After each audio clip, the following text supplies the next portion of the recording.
किम श्रेय शास्त्र सारः क स्व अवतार प्रयोजनम किम कर्म के अवतारश्च धर्मः कम शरणं गतः। ये 6 प्रश्न है। सबसे पहला, किम श्रेय, भगवान के अवतार का श्रेय किसको जाता है? ठाकुर जी किसके लिए अवतार लेते हैं? राक्षसों के लिए लेते हैं कि भक्तों के लिए लेते हैं? पहला प्रश्न। दूसरा प्रश्न, शास्त्र सारः क, हमारे हिंदू वैदिक सनातन धर्म में इतने शास्त्र हैं, इन सब शास्त्रों का सार क्या है? तीसरा प्रश्न, के अवतारश्च, भगवान के अवतार कितने हैं? चौथा प्रश्न, स्व अवतार प्रयोजनम, भगवान बार बार रूप क्यों बदलते हैं अवतार में? प्रयोजन क्या है? कभी राम बन के आते हैं, कभी कृष्ण बन के आते हैं, कभी परशुराम बन के आते हैं, कभी बराह बन के आते हैं, कभी नृसिंह बन के आते हैं, कभी कछुआ बन के आते हैं। इतने रूप क्यों बदलते हैं ठाकुर जी? जब सारे काम ठाकुर जी एक ही रूप में कर सकते हैं तो फिर बार बार रूप क्यों बदलते हैं? उनका प्रयोजन क्या है? किम कर्म, भगवान का कर्म क्या है? ठाकुर जी को कर्म गति तो होती नहीं, फिर उनका कर्म क्या है? और अंतिम प्रश्न, धर्म कम शरणम गतः, ठाकुर जी धर्म स्थापित करके गए, ठाकुर जी के जाने के बाद धर्म किसकी शरण में गया? कल रात्रि में हम जगन्नाथ मंदिर में बैठे थे, क्या अद्भुत वहां शास्त्रार्थ चल रहा था महापुरुषों में, और ऐसे ऐसे विषयों को लेकर के उनमें चर्चा चल रही थी कि सुनने वालों को बड़ा आनंद आ रहा था। हम 10-15 लोग ही बैठे थे वहां, खूब बढ़िया सुख मिल रहा था और शास्त्र मंथन वहां हो रहा था। शास्त्रों के नए नए भाव वे कहीं से कुछ ना कुछ कहे जा रहे थे। ठाकुर जी ने ऐसा कैसे कर दिया, भगवान ऐसे कैसे हो सकते हैं, ये काम कैसे कर दिया, सब बातें कही जा रही थी। अच्छा आनंद सुख मिल रहा था।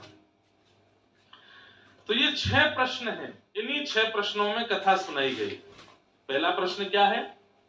किम श्रेय, भगवान के अवतार का श्रेय किसको जाता है? किसके लिए ठाकुर जी अवतार लेते हैं? भक्तों के लिए कि राक्षसों के लिए? भक्तों के लिए।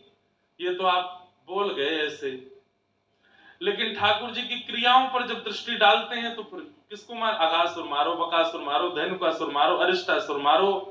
भगवान श्री कृष्ण ने जन्म लेते ही 6 दिन की अवस्था से ही मारना शुरू किया, पूतना के वध से प्रारंभ किया, शिशुपाल, दंतवक्र और जाने कहां तो मारते ही गए। तो राक्षसों का वध कर रहे हैं? नहीं। मूल बात यही है कि ठाकुर जी भक्तों के लिए आते हैं।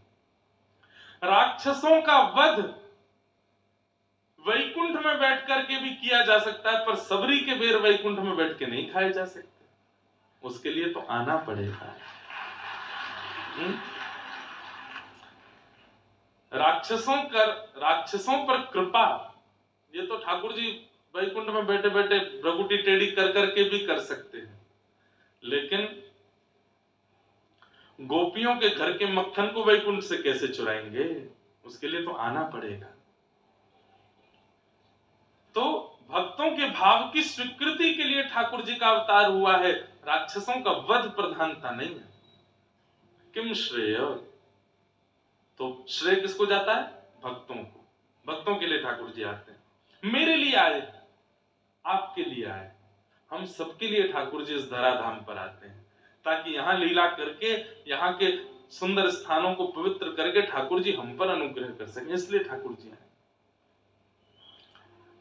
एक बड़ी मधुर कथा है, मैं सुनाता हूं। एक श्रीनाथ जी के मन में आई कि मैं चोरी करूंगा, फिर से चोरी करूंगा।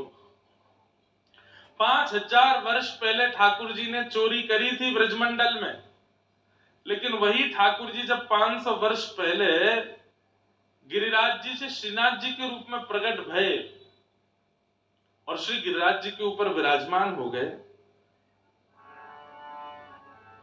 तो सब दर्शनार्थी आते थे श्रीनाथ जी का दर्शन करने के लिए। लेकिन एक ब्रज की बड़ी भोली भारी गोपी आती और वो कहीं कथा सुन के गई। मैंने कहा ना कल भी, भोले भालों को ही मिलेंगे ठाकुर जी, चतुरों को नहीं मिलते ठाकुर जी। तो एक भोली भाली गोपी वो कहीं कथा सुनने गई, तो कथा में उसने क्या सुना कि व्रज की गोपियां अब मक्खन ही इसीलिए निकालती हैं कि कृष्ण चुराने आवे। वो जानबूझ करके मक्खन को ऐसे छीके पर टांगती हैं कि कृष्ण को हाथ पहुंच जाए और वो चोरी करके जाए। संसार को तो ये दिखाती है कि हमको बहुत बुरा लगता है कि कृष्ण हमारे यहाँ चोरी करते हैं, पर जब मक्खन निकालती हैं तो मन में यही भाव रहता है उनके अंदर कि कन्हैया आवे, चोरी करके जावे, तभी हमको सुख मिले। वो कभी मक्खन निकालते निकालते उसमें केसर पधरा देती हैं, कभी उसमें मिश्री पधरा देती हैं, कभी उसमें सुगंधित गुलाब जल पधरा देती हैं। क्यों? श्याम सुंदर आएंगे, पाएंगे तो उनको सुख मिलेगा।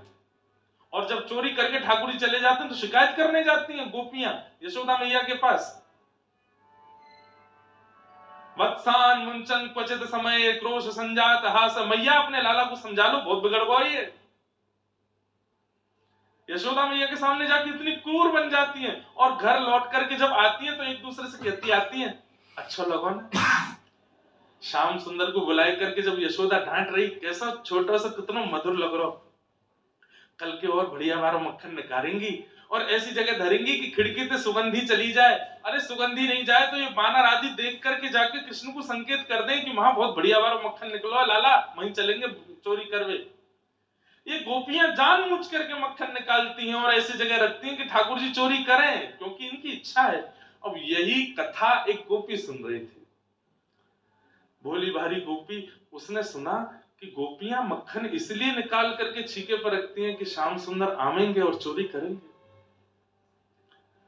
आज उस गोपी के मन में आया 500 साल पहले इसी कलिकाल में, उसने आज तक तो मक्खन बिलोया था, दही बिलोई थी पति परिवार के लिए, लेकिन आज पहली बार बिलो रही श्रीनाथ जी के लिए।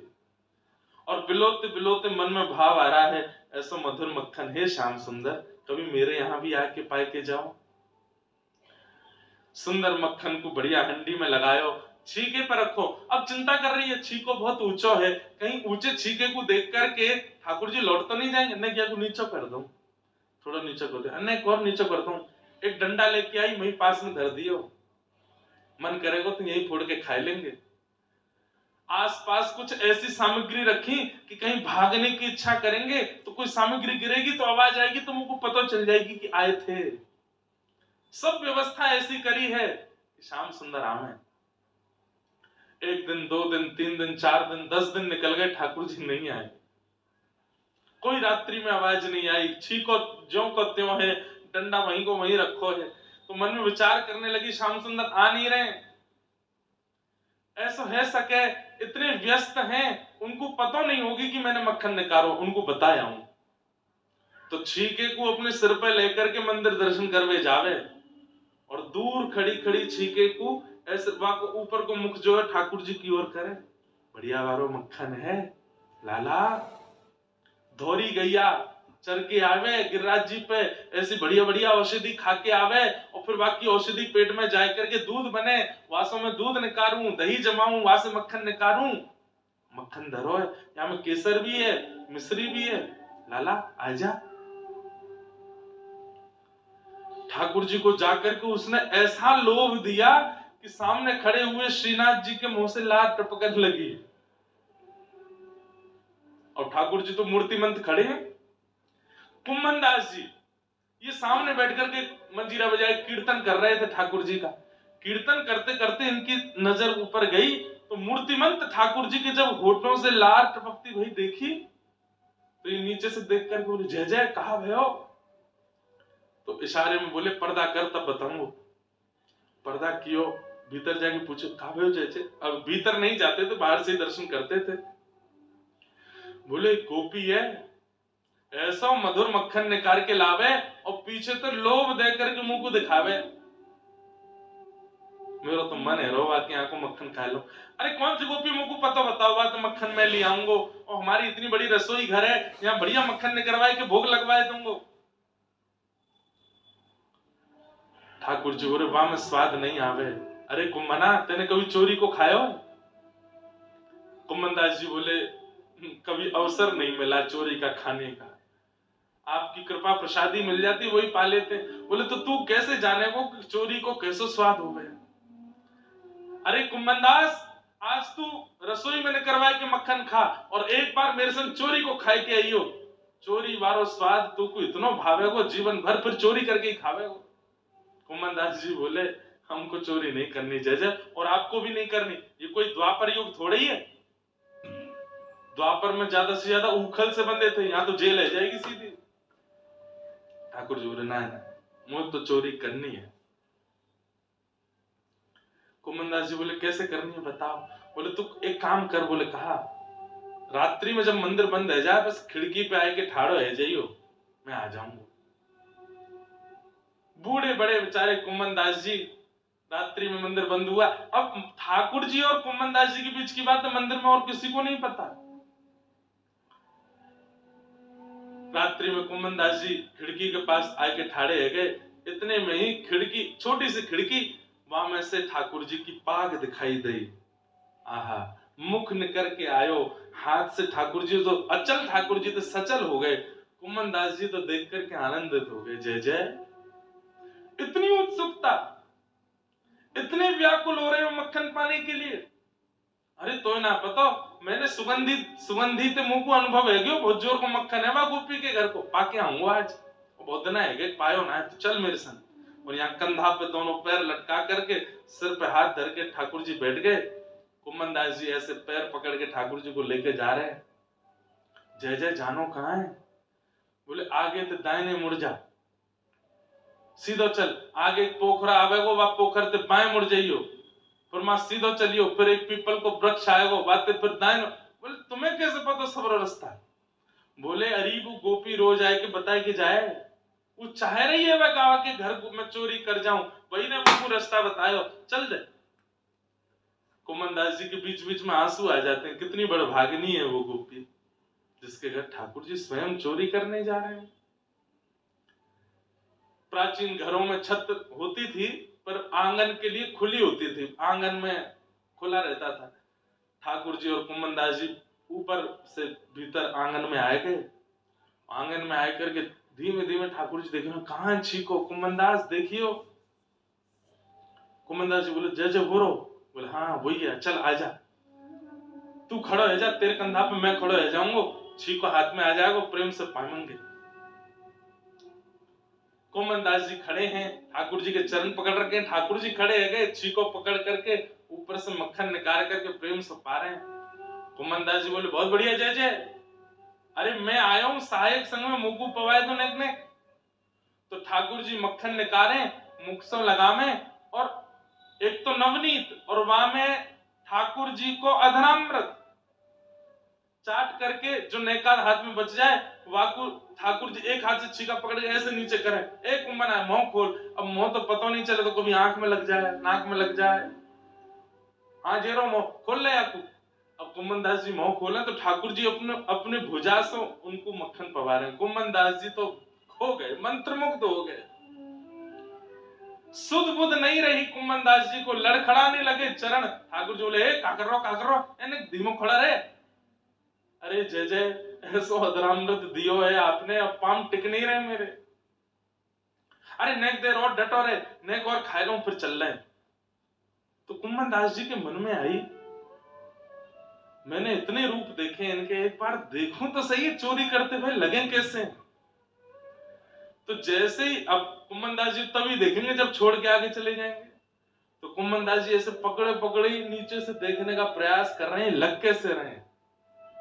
तभी देखी नाक पे मक्खन लगो, गाल पे लगो, यूं लगो, और इतनी उत्सुकता से तत्परता से ठाकुर जी मक्खन निकाल रहे हैं, पा रहे हैं, खूब सुंदर सुंदर नेत्र बंद करके मधुर मधुर पा रहे हैं। ये छवि देख ही रहे थे। इतने बेसुध होकर के ठाकुर जी मक्खन पा रहे हैं कि धीरे धीरे ठाकुर जी की धोती खिसकन लगी नीचे। जैसे ठाकुर जी की धोती खिसकन लगी, सो कुमनदास जी बोले जय जय। बोले हाँ, ने कहा देर में हरि नंगम नंगा है जाएंगे, ने संभालो जय जय, संभालो संभालो संभालो। अब धोती नीचे खिसकी, कमर ते नेक नीचे आई।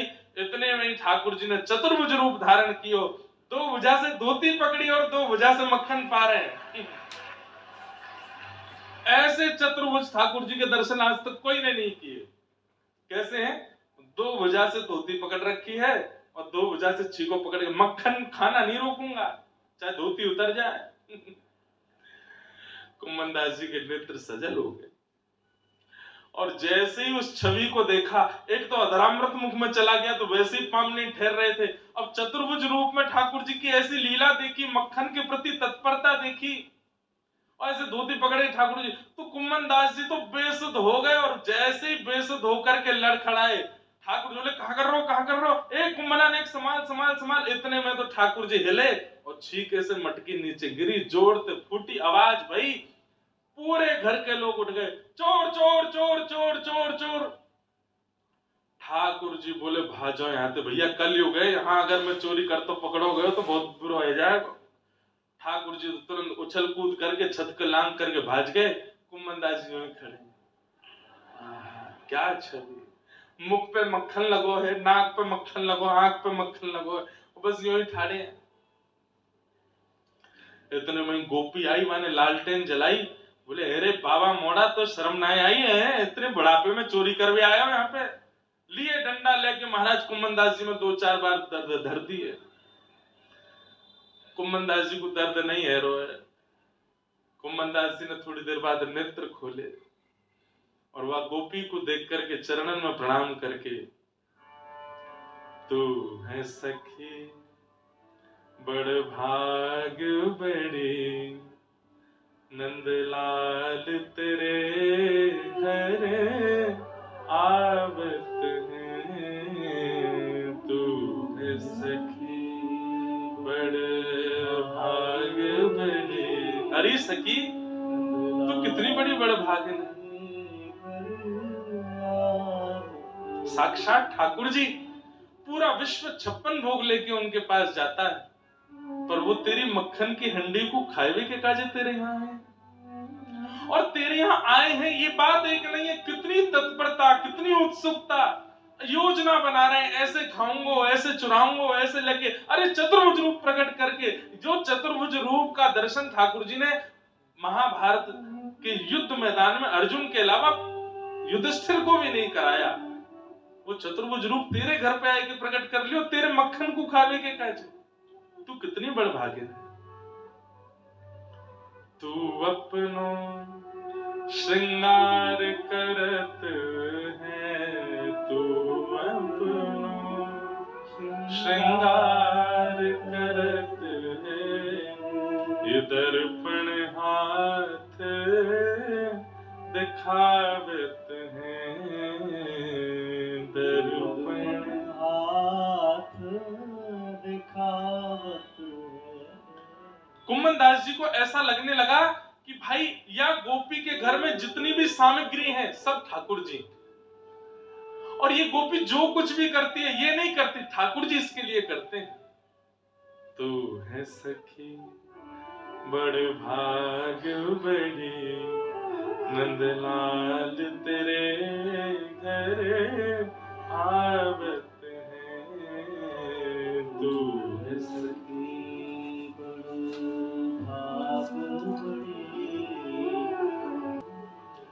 निज कर गूथ सुमन के गजरा, निज कर गूथ सुमन के गजरा, ये अपने ही हाथ पहरावत है, अपने हाथ पहरावत है।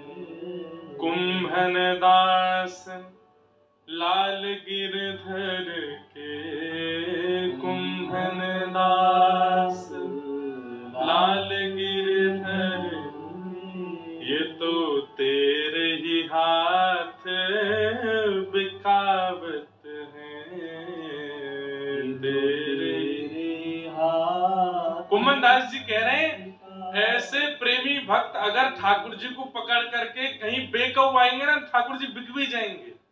बोले तू जैसे चाहे वो वैसे ले लूंगा भैया, रहूंगा तेरे सुख में, रहूंगा तेरे आनंद में, रहूंगा तेरे उत्साह में। कुम्मन दास जी तो गोपी के पांव छू रहे हैं, गोपी ले लेकर के डंडा मारे हैं, बाबा तो शर्म ना आई है, बुढ़ापे में चोरी कर भी आयो। कुम्मन दास जी कह रहे तू को कहा बताऊं, मैं नहीं आयो, मुंह को लायो गयो, यहाँ पे कौन लेके आयो। तू मानेगी नहीं, कौन लेके आया? बोले नहीं नहीं बताओ कौन लेके आया? चतुर्भुज चोट्टा। चोट्टा ब्रज भाषा में कहते हैं चोर को। किसको कहते हैं? चतुर्भुज चोट्टा। ठाकुर जी आए। अब वो गोपी तो मान ही नहीं पा रही है। कुम्मन दास जी बस उसी छवि का चिंतन करते हुए जा रहे हैं, तभी आगे कदम वृक्ष के नीचे ठाकुर जी बैठे। कुम्मन दास जी बोले जय जय, बहुत बढ़िया करी हैं, चोरी कराए हुए ले गए, कुछ तो बाज गए मानते मुंह छोड़ आए। तो तू काय को चोरी करवे गयो कि भाव में निमग्न हेवे गयो? अरे मैंने तुमको मक्खन खवायो, चतुर्भुज रूप धारण कियो, ये भाव रखवे की जगह तो जमुना जी किनारे कल्ले पर्वत में बैठ कल्ले में चोरी में भाव करेगा तो फिर मरेगा। कुम्मन दास जी ने चरणों में प्रणाम किया। आप आश्चर्य करेंगे, ठाकुर जी बोले कुम्मना एक तो कुछ शुभ समाचार देनो। बोले कहा, तेरी बहू ने अबई अबई एक लाला को जन्म दियो है घर में। ठाकुर जी समाचार कुम्मन दास जी को दे रहे हैं कि तुम्हारे घर अभी एक बालक का जन्म हुआ है। बिना बालक का मुख देखे ही चतुर्भुज श्री कुम्मन दास जी ने अपने उस पुत्र का नाम चतुर्भुज दास रखा। क्यों? आज मैंने चतुर्भुज रूप का दर्शन किया है, मेरे पुत्र का नाम चतुर्भुज दास है।